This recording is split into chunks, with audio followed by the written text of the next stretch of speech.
అందరికీ happy fathers day. ఈ సందర్భంగా ఒక విషయం చెప్పాలనుకుంటున్నా. ఎట్టి పరిస్థితుల్లో మీ నాన్నగారిని ఈ 4 మాటలు అనకండి. ఎందుకంటే మా నాన్న సూపర్ హీరో అన్న మీరే ఈ 4 మాటలు మాట్లాడితే ఆయన గుండె పగిలిపోతుంది. ఒకటి, మీ కడుపున పుట్టే బదులు ఫలాని వాడి కడుపులో పుడితే నేను హ్యాపీగా ఉండేవాడిని అంటారు చూడండి. అసలు మీ నాన్న అనేవాడు లేకుంటే నువ్వు భూమి మీదకి వచ్చేవాడివా? కాబట్టి ఆ మాట ఎప్పుడు అనకూడదు. నెంబర్ 2, మా కోసం ఏం చేశావు? అందరిలాగా కన్నావు, బుక్కెడు అన్నం పెట్టినావు, కట్టుకుంటానికి బట్టిచ్చినావు, అంతే కదా అంటావు. అప్పుడు మీ నాన్న కాళ్ళు చేతులు శరీరాన్ని చూడు.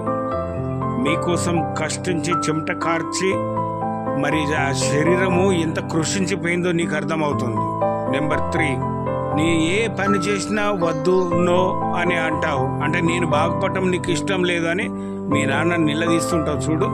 నీకంటే మీ నాన్న చాలా జీవితం ఎక్కువ చూసుంటాడు. మంచి చెడ్డలు, కష్ట సుఖాలు, ఏది మంచిది ఏది చెడు అనేది ఆయనకు తెలుసు. అటువంటి పరిస్థితులు నీకు రావద్దని ఆయన తాపత్రయం.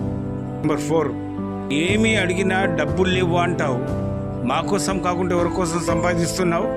చచ్చినాక మూట కట్టుకొని పోతావా అని కూడా అంటావు.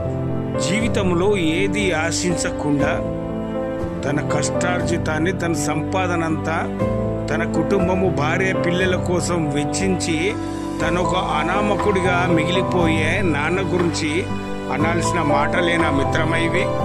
నాన్న అనేవాడు లేకుంటే ఈ ప్రపంచంలో నిన్ను పట్టించుకునేవాడు ఒక్కడంటే ఒక్కడు కూడా లేడు. ఆ విషయం గుర్తుంచుకో బిడ్డ.